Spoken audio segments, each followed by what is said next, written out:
Hey credit warriors, Credit Shifu here, and yes, we have data for credit scores in 2020, and the average credit score for US consumers has increased, okay, since the previous year that we have a full set of data for, which would have been 2019. So in 2019, the average US consumer's credit score was 703, okay, and that would have been pushed up to a certain degree because of the large amount of older people in the population who have really high credit scores because they've just had a super long credit history. So if you're in Generation Z or you're a millennial, you wouldn't necessarily have been that high. I'll put some of the figures for different age groups in 2019 up on the screen now for you guys to check out.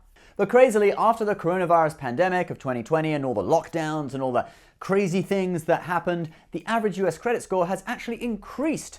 You'd think it would be the other way around, but no. But maybe because of all the stimulus, because of people cutting back on spending, being financially responsible, just because of all the uncertainty, that has led to an increase in credit scores for 2020. Now, I know you guys are itching to find out, and don't worry, I'm not going to make you sit through a 10-minute video, watch an ad, etc., just to find out what the average credit score for 2020 is. So, from the credit bureau Experian, the average credit score for 2020 is 710.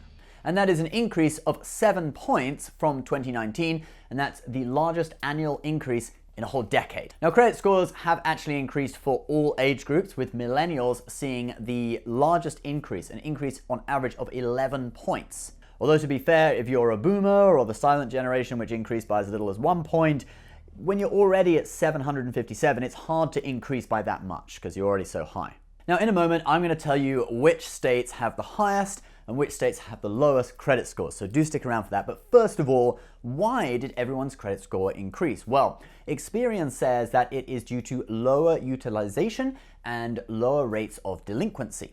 A drop in utilization would show people are being more responsible with their spending. The average credit card balance has dropped from $6,941 in 2019 to $5,315 in 2020. Now, I know all about how utilization affects credit scores. Remember this video? I maxed out my credit card to 96% utilization, or almost $15,000, and it dropped my credit score by 60 points. So lowering utilization really helps. But then also on the delinquency side, the CARES Act, which was the big coronavirus stimulus bill last year, they brought in some regulations where if you agreed a modified payment plan with your creditor, you could get out of having late payments reported to the credit bureaus, okay, and pay back at a slower rate on a modified payment plan, something like that. All right, now let's go through the states with the highest and lowest credit scores. So number one for the 9th year in a row is Minnesota with an average credit score of 739. Then at number 2, we have Wisconsin. Number 3, South Dakota. Then we have Vermont, North Dakota, Washington, Massachusetts, New Hampshire, Nebraska,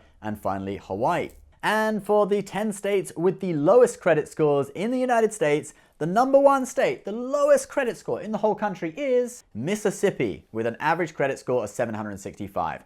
Then we go down, we have Louisiana, slightly higher, Alabama, Texas, Georgia, South Carolina, Arkansas, Oklahoma, New Mexico, and Nevada. And even though we just showed you the lowest states, I think it is worth pointing out that all states and all age groups saw an improvement in their credit scores, totally across the board. So actually everyone has something to feel happy about. So Mississippi, don't feel too bad, guys, all right? It's gonna be okay.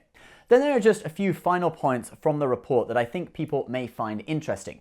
Mortgage debt grew by 2%. Now, I think this is because of the extremely low rates that we have seen throughout 2020. So many people are probably taking advantage of this to buy homes, and many other people who already have homes possibly are refinancing or cash out refinancing, so they're increasing their mortgage debt because they're taking out some of their equity in order to do other things, perhaps invest or whatever, and that would increase their debt, okay? And you might as well when you can borrow money at such a low rate. Auto loans stayed steady, and personal loan growth also slowed. The only thing that did increase was student loan debt. Now guys, what happened to your credit score throughout 2020? Let me know in the comments below. I certainly had a wild ride with my score dropping by 60 points because of that utilization, and then a couple of months later coming back up once I paid off my debt. I am hoping to get into the 800 club sometime this year. I want to make a video about the process and everything, but I don't know whether I'll be able to do it because I have got a couple of